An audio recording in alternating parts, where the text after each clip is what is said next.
Nahajamo se pred pridelkom krompirja, ki pa ga je žal močno prizadela krompirjeva plesen. Kot vidimo, so listi povsem okuženi in krompirjeva plesen prizadene paradižnik predvsem takrat, ko je pomlad in začetek poletja deževna, oziroma takrat, ko imamo deževno poletje. Letos je to žal se zgodilo že v mesecu juniju, včasih se zgodi v juliju.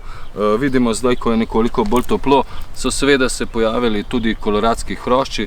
Ravno eden je že tukaj. Vsi, ki imate težave s koloradskim hroščem, mogoče pripravek iz vratiča pripravite in poškropite in to deluje tudi proti ličinkam. Ampak ustavimo se pri krompirjevi plesni, ki je res trdovratna bolezen, in na takih vrtičkih, kjer je bolezen prisotna praktično skozi, se tudi hitro pojavi, zato ker na skupnostnih vrtovih enostavno ljudje oziroma vrtičkarji ne pokosijo cime, in v tem primeru, v takem stanju je najboljše pokositi cimo do osnove, vse skupaj na podeželskih vrtovih mogoče sežgati.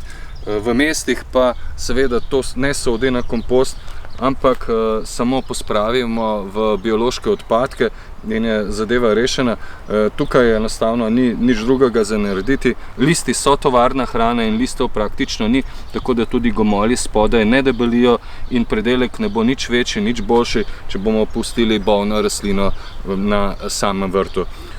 Tako, ko se taka greda sprazni, ko se krompir skoplje, kakršenkoli že spodaj je, seveda lahko sejemo in sadimo nove vrtnine. V poletnem času največkrat za krompirjem sadimo radič in divjo, lahko sadimo in sejemo tudi druge vrtnine.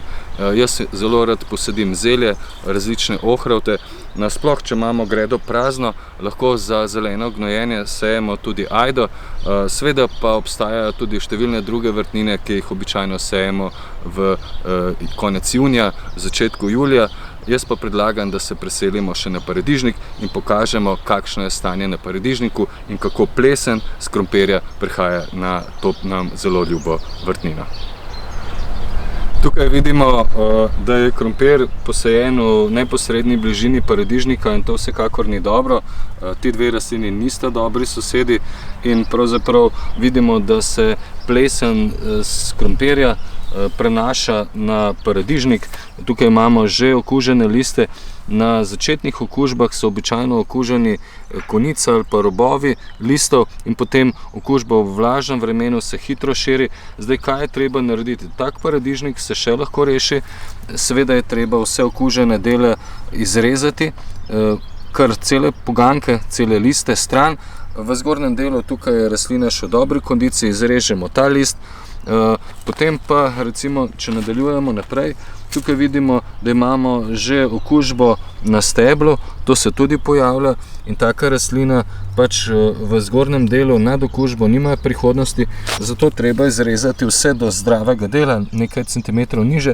No, tukaj imamo še eno steblo, na srečo, dve stebli, in na tem manjšem steblu imamo šibko okužbo, in tako okužbo lahko postrgamo z nožem, skalpelom, kakšnim ostrim predmetom, in seveda potem rastlino poškropimo z bakrom. Z bakrom škropimo zato, da jo razkužimo. Škropljenje opravljamo v suhem delu dneva. Kar se tiče pa škropljenja z bakrom, v tej fazi paradižnik še lahko rešimo. Prvič škropimo takoj po sanaciji poškodb, potem pa trikrat presledku 5 dni. V suhem vremenu, ko je suho in ko ni dežja, zelo pomagajo tudi domači pripravki. Takrat lahko uporabljate žajbljev čaj, sodo bikarbono, rmanov čaj in druge domače pripravke. V ekstremnih razmerah, ko je leto zelo deževno, takrat pa enostavno treba poškropiti z bakrom, in konec junija in v juliju z bakrom poškropimo tudi kumare, tudi ostale rastline na vrtu, ki so rade plesnive. Tukaj vidimo, da je v ozadju tudi na čebuli se pojavila že čebulna plesen, tako da na česnu česnova rja, tako da plesni v deževnih letih je veliko.